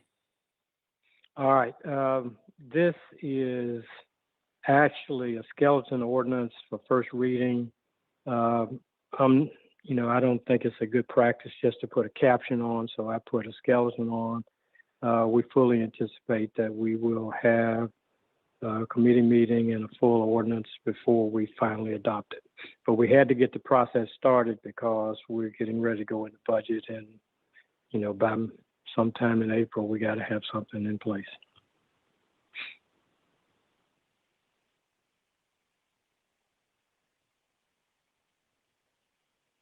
Is that all, Attorney Wade? Yeah, I mean, I've gotten a Okay. proposal from Chief Fouché's team. I've gotten ideas from some council members, so I'm going to be trying to pull it together to come back with a full-fledged ordinance for you to consider. All right. Thank you so much, Attorney Wade. Are there any council members in the queue? We have Councilwoman Green. You're recognized. Thank you, Chair. I just wanted to confirm with Attorney Wade that we will also be getting input from the union members since they are the other half of the impasse process. I'm sure we will allow them to have input as we always have. Thank you. I yield, Chair. Thank you. Are there any other members in the queue? All right. All those in favor of adding this item onto the consent agenda for the first reading, say aye.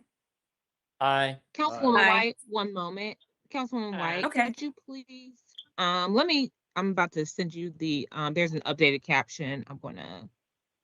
Meredith, would you go Put it ahead there. and read it into the record if you don't mind? Yeah, it's an Okay. ordinance to amend Article 8, 2-370 of the Code of Ordinances relative to arbitration of labor disputes, impasse procedures, and preservation of charter powers of City Council. And for reference, this is the caption that was on top of the document that's been sent out. It's also posted online for the public to see. We just want to make sure that caption is corrected from the original caption on the agenda. All right, I just put it in the queue as well. Thank you. Do we need to move to accept the amended caption? Yes, let's do that. Can I get a motion in a second? I'll move, So I'll moved. move it to, second. All right, have a motion from Dr. Warren, a second from Councilman Spinoza. All those in favor of the amended caption, say aye. Aye. Aye. Any opposed, say nay. The ayes have it. The amendment will be shown as just recorded or stated by Ms. Keaton.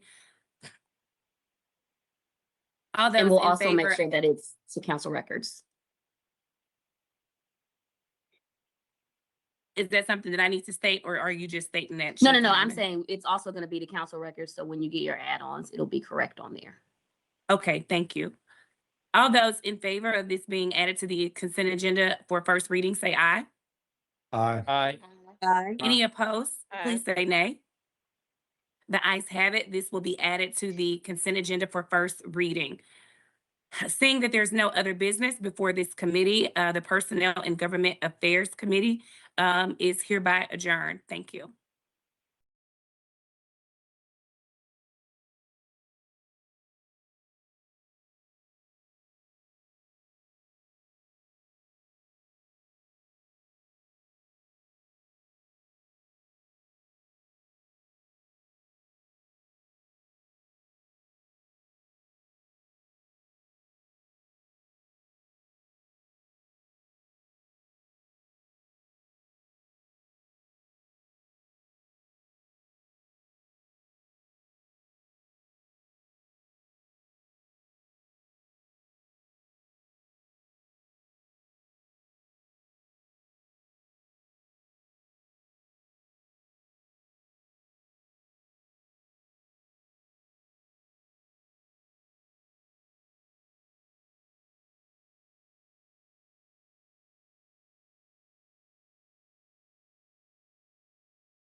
Okay.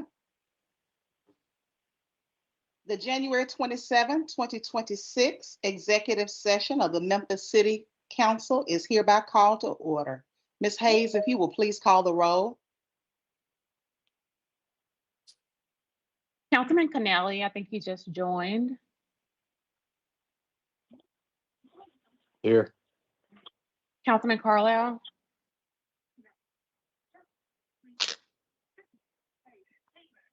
Councilman Carlisle. Councilwoman Cooper Sutton. Present. Dr. Easter Thomas. Present. Councilman Ford. Present. Councilwoman Green. Present. Councilwoman Logan. Present. Councilman Spinoza. Here. Councilman Smiley. Councilman Dr. Warren. Present. Councilwoman Walker. Present. Councilwoman White. Present. And Chair Swearengin Washington. Present. Thank you so much, Ms. Hayes. We have 2 items on the agenda today. Council members with questions or comments, if you will please enter the queue in the chat and I will acknowledge each of you in that order. Item number 1 is a resolution to amend the council rules of procedures, all council districts. It's sponsored by myself and Councilman Canali, and there is a request for same night minutes. Can I get a motion and a second? So moved. Second. Walker. It's been moved by Councilman Dr. Warren, seconded by Councilwoman Pearl Walker. Attorney Wade, you are recognized at this time. Thank you. Pursuant to our conversations, we have set forth a rule that requires some verification of address before people will be allowed to speak, and in the event they do not have or cannot obtain a valid ID, then we will allow them to speak, but they would have to identify for the record their name and address. This is a way to keep some control over who speaks at our meetings, but also to protect the public who does not want their addresses to be disclosed on the record. So it's a kind of an accommodation of our interests and their interests, and that's where we've come up so far.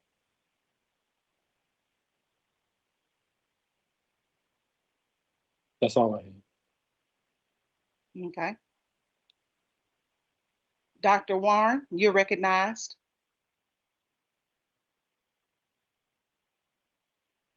Thank you, Madam Chair.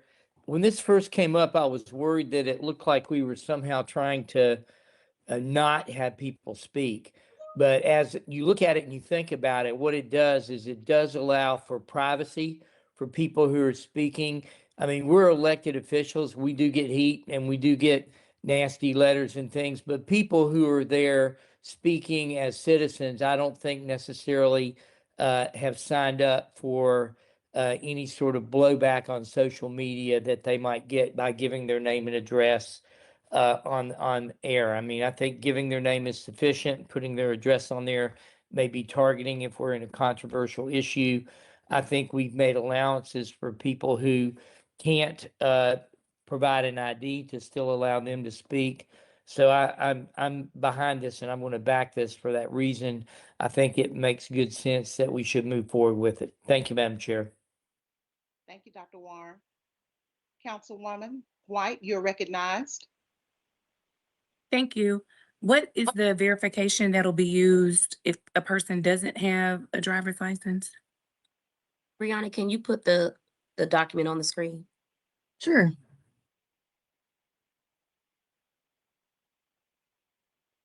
My apologies. Attorney Owens, can you put the document on the screen? Can everybody see that? Yeah. So it's modeled similar to the election, what you use to register to vote, at least the things that have an address, name, and ID on there. So we can use their state ID, a driver's license, or state ID or permit, voter registration card, or any other official document that contains their name and address. So they can use a current utility bill, a bank statement, or any other government document that shows the same. So how does this cover, for instance, when we were talking about those that may be unhoused or who don't have ID? Like, So what's if the they don't, exception for that? Do we just vote to suspend the rules for them to speak, or what would be the remedy there? yeah, so if they don't have any of those forms of ID, they can speak. They would just speak as they do now, which is just provide your name. I don't know currently what we would We've do in that allowed people to situation, even use as it was now. addresses of shelters if you don't have an address. So we have allowed that in the past. And for well, I guess you said we suspend the rules for that instance. And do we take a copy of the driver's license, or just someone just responsible for looking at it and then doing a search to see if they live within the city limits? I guess, what does that look like in practice? The persons wishing to speak would provide it to the sergeant at arms, who would not keep a copy. He would just use it as a verification before we return the comment card to the chair to speak. So we would not And then retain any copies of personal And so information. then the sergeant at arms in real time looks up the address to see if it's in the city limits? If they provide it, Yes. then we can do that. But if, Yeah. so if you look here, they'll just provide their ID. It says if it's in Memphis, Tennessee or not. And then once that's verified, the comment card will go to the chairperson. Okay. I reiterate my same concerns from last time. We're a public body. I do understand that there is some concern about individuals being from within the city limits when they come and speak.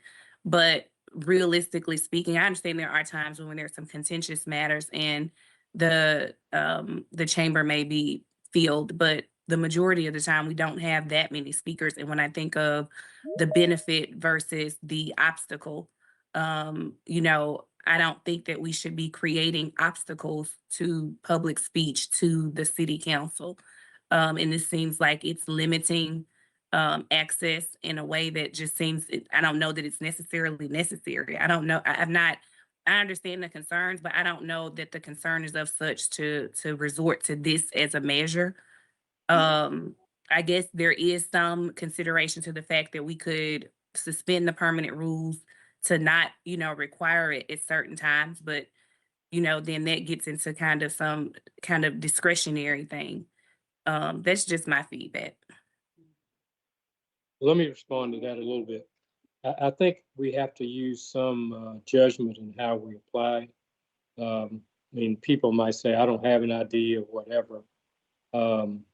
But if we find that people are using that process, I think we can take action on it. But right now, people do have to identify their names and addresses. And I think it's more substantive for us to have backup than to just rely on the judgment of the chair or somebody to say, we're not going to let you speak because you don't live there. So I think it's also giving some privacy to the people. I think a lot of people haven't wanted to give their addresses because they don't want it to be in the public domain. So, I mean, there is a balance here. We definitely can control the time, place, and manner in which people speak at our meetings. It is a meeting of the council, not with the council. So, I mean, I think we've been consistent about that. We can disallow public speech altogether, but legally.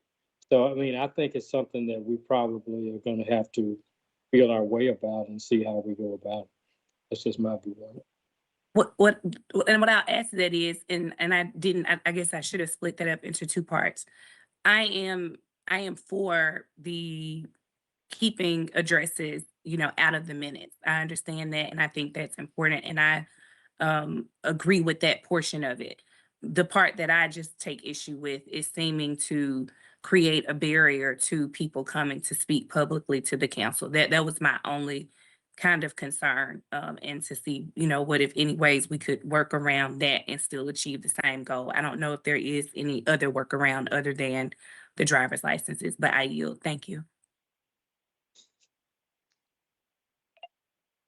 Thank you. Vice Chairman Carlisle, you're in the queue. Thank you, Madam Chair. Yeah, I mean, I hear the concerns, and that's fair. It's anecdotal. I mean, you'd like to have some evidence, like some data to drive the decision. But Alan, honestly, Attorney Wade's got the most anecdotal experience down there. What I would tell you is that there are, by a country mile, X, 2, 3 to 1, 4 to 1 times where people don't live in the city, give an address claiming they do, and jam the agenda. Then we have people that don't have, that would be unlikely to have a way to demonstrate that they do live in the city. And what I'm saying is I hear the fear. I don't know that, I guess we may be trying to over engineer a problem for one person every 4 years versus people that come into our chamber all the time and misrepresent where they live. And I can only speak to my experience, but in the 6 years that I've been here, and granted a year and I just found out 4 months were online, more often than not, it was people who weren't from the city that came down to City Hall misrepresented versus us keeping somebody from speaking out because they didn't have an ID or a way to prove that they were from the city. But so I kind of agree with Attorney Wade that some discretion is going to have to be used, because I don't think it's going to be an issue with somebody who is genuinely doesn't have a way to demonstrate where they are from more often than not. I could be wrong about that, but most of the time people have gone through all the trouble to come down to City Hall. They usually have some means of getting down there or identifying themselves by that point. It's usually a lot of people trying to cause intentional chaos or rabble rouse that come in that are the problem. So I'm supportive of it. And I also will say this, our rules can be amended and changed. And if we start this experiment and it becomes a problem, we can just change it. If we get feedback from the public that we have somehow alienated the rights of a core group of constituents that were trying to get down there and speak, and because they had to give their IDs and didn't have them, then we should change the rules back. But again, I'm for this because in my experience, it hadn't been that group that's the issue. It's been the other group. So I'd like to try this. And if we don't like it, we'll change them. And I'll leave it with that. And by the way, I just want to say I support Councilwoman White's concerns. They're valid. People's rights are trampled all over this country. And we're seeing it right now in real time. And so that is not lost on me. But I would tell you right here, just with this issue and this item and what I've seen, if we can find some alternatives that get you comfort, I hope we can. But I think, as we need to at least move ahead and get this, because it's I've seen it the other way around. So anyway, I'll yield the floor. Thank you. Councilman Canale. Ford Canale.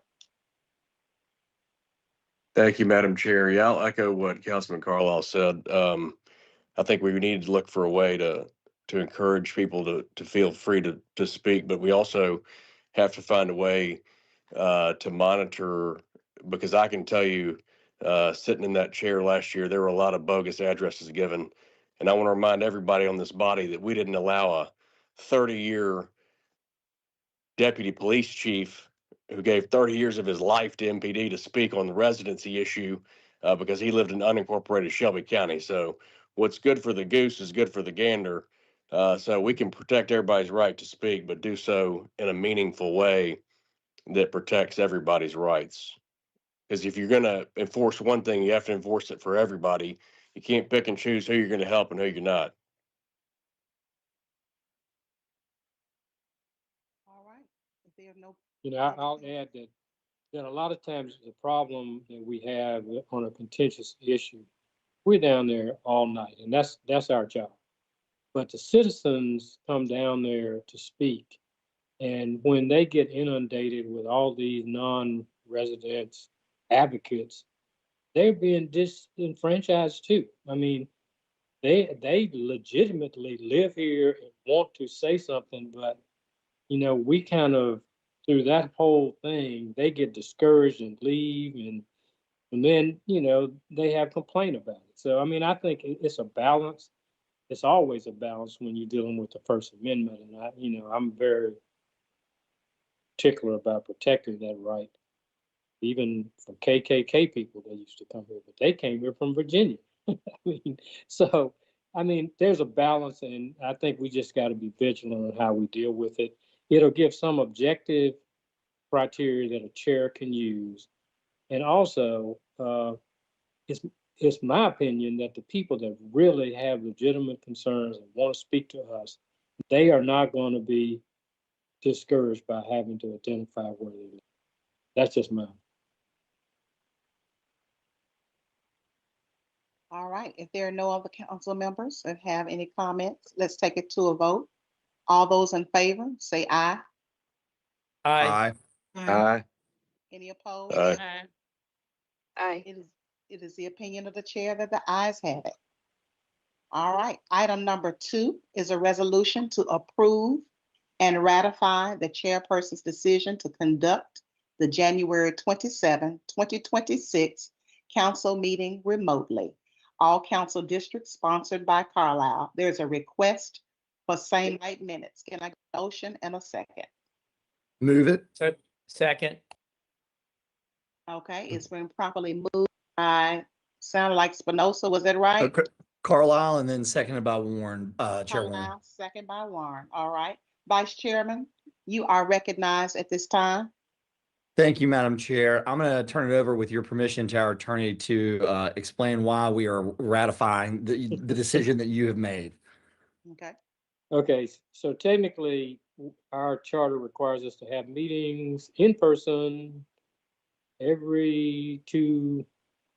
twice a month in the chambers.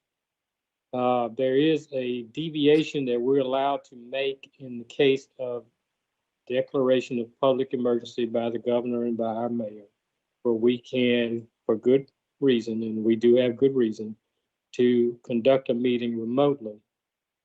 Typically, that deviation from our rules would be something that y'all would vote on, but in the event of an emergency, there's not time to really, and we can't, without violating the Open Meetings Act, hold everybody to get their sentiment. So we basically, the chair has to make a decision, usually make a decision to have a remote meeting. We check all the boxes, and then you guys have, before we conduct any business tonight, you can ratify and approve us going forward on that basis.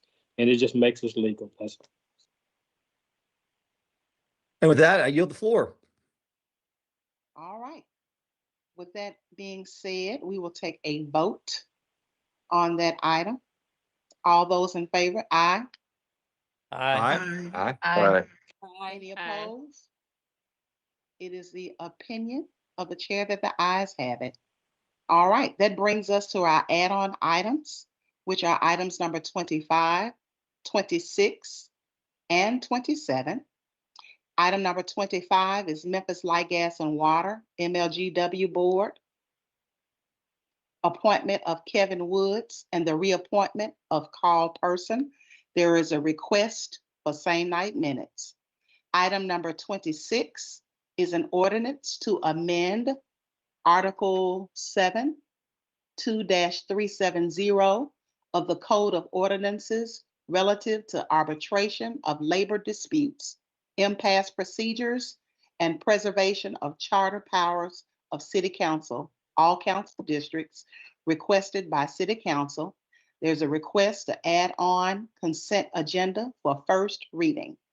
Item number 27 is to approve and ratify the chairperson's decision to conduct the January 27, 2026 council meeting remotely. All council districts sponsored by Vice Chair Carlisle. There's a request for same night minutes. The same night minute items are items number 6, 7, 24, 25, 26, and 27. Items 1, 2, 3, 18, 19, and 20 will be held until February 3rd, 2026. Item number 22 will be held until February 24th, 2026. Does any member of the committee have anything else that needs to be addressed? All right. If not, we stand adjourned. Thank you.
And